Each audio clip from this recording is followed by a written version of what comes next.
Hi guys. So ఈరోజు నేను tiffin వచ్చేసి ఉప్మా చేస్తున్నానండి. సో నేనైతే ఇలా చేస్తానన్నమాట. సో ఒకసారి చూద్దాము. First gas వెలిగించుకోవాలి. సో కొంచెం సిమ్లో పెట్టుకుందాం. First oil పోసుకున్నామండి.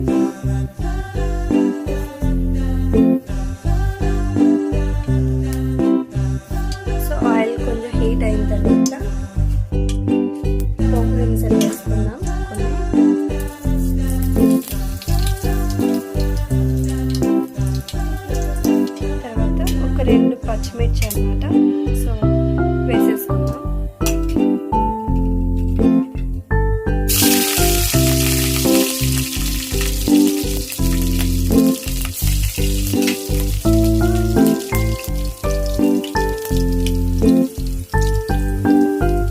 ఆ తర్వాత ఆనియన్స్ వేసుకుందామండి.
కొత్తిమీర అనేది ఇప్పుడు యాడ్ చేసుకుంటాను.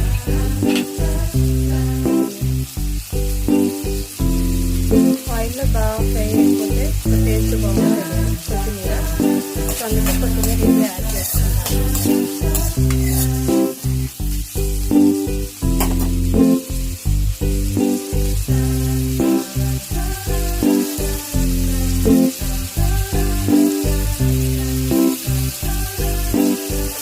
సో ఇది ఒక 30 seconds కొంచెం మగ్గనిద్దాం.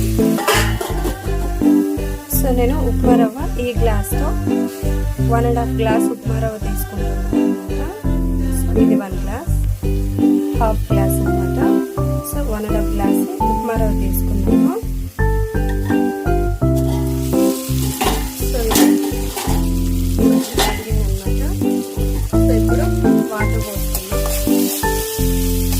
ఇలా డైరెక్ట్ వాటర్ వేసుకోవచ్చు కదా అంటారేమో. సో కొంచెం ఆయిల్ మగ్గిన తర్వాత వాటర్ వేసుకుంటే ఎసురు అనేది బాగా మరుగుతుంది, స్మెల్ అనేది బాగా వస్తుంది, టేస్ట్ కూడా బాగుంటుంది. సో ఇప్పుడు నేను 1.5 గ్లాస్ ఉప్మా రవ్వ తీసుకున్నాను కదండి. సో ఇదే గ్లాస్తో 3 గ్లాసెస్ ఆఫ్ వాటర్ అనేది యాడ్ చేసుకుంటాను అనమాట. 1 glass, 2 glasses of water, 3 glasses of water. కొద్దిగా సాల్ట్ యాడ్ చేసుకుందాం. సో ఒకసారి మిక్స్ చేసుకొని ఈ వాటర్ బౌల్ అయ్యే వరకు సో హై ఫ్లేమ్లో పెట్టుకొని కుక్ చేసుకుందాం అనమాట. జస్ట్ దీనికి ఒక 2 minutes అనమాట.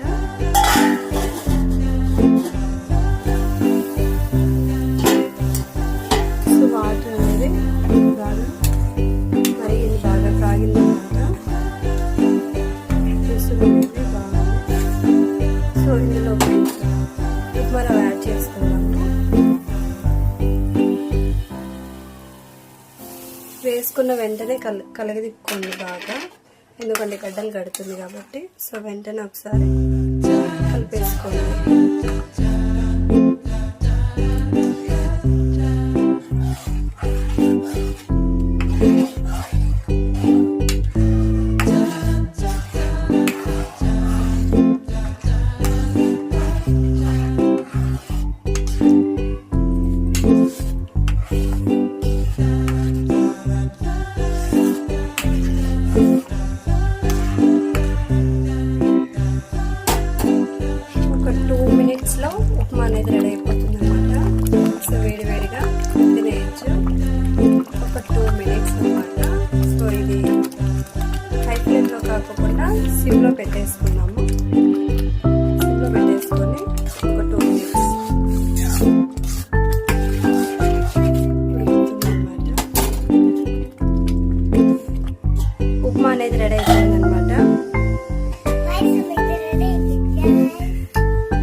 చూడండి. సో ఉప్మా ఒక్కసారి బై మిస్టేక్ ఎక్కువ వాటర్ వేయడం వల్ల సో సరైన కన్సిస్టెన్సీలో రాలేదన్నమాట. సో అందుకు ఇప్పుడు పేర్లు పెడుతుంది. సో ఉప్మాని పాయసం అయింది గాయస్ అనేసి. సో అప్పుడు కొంచెం వాటర్ ఎక్కువ అవడం వల్ల ఉప్మా లాగా రాలేదు. ఇప్పుడు అదే చెప్తుంది. సో ఉప్మా రెడీ అయిపోయింది అనమాట. సో ఉప్మా అయిపోయింది అనమాట. సో గ్యాస్ కట్టేసుకున్నాం, ఆఫ్ చేసుకున్నాం. సో ఇప్పుడు ఉప్మా తినేద్దామండి, అయిపోయింది. సో నేను ఇక్కడ ఉప్మాలోకి పల్లి చట్నీ చేశానండి. సో పల్లి చట్నీ చాలా బాగుంటుంది అనమాట. సో ఉప్మాలోకి ఇలా ఉంటేనే పల్లి చట్నీ బాగుంటుంది, గట్టిగా ఉంటే బాగుంటుంది అనమాట. సో ఈ పల్లి చట్నీ ఎలా చేశానో నెక్స్ట్ వీడియోలో చూపిస్తాను guys. So thank you for watching. So video నచ్చినట్టయితే లైక్ చేయండి. మరిన్ని ఇంట్రెస్టింగ్ వీడియోస్ కోసం మన ఛానల్ని సబ్స్క్రైబ్ చేసుకోవచ్చు కదా. So thank you for watching. Bye.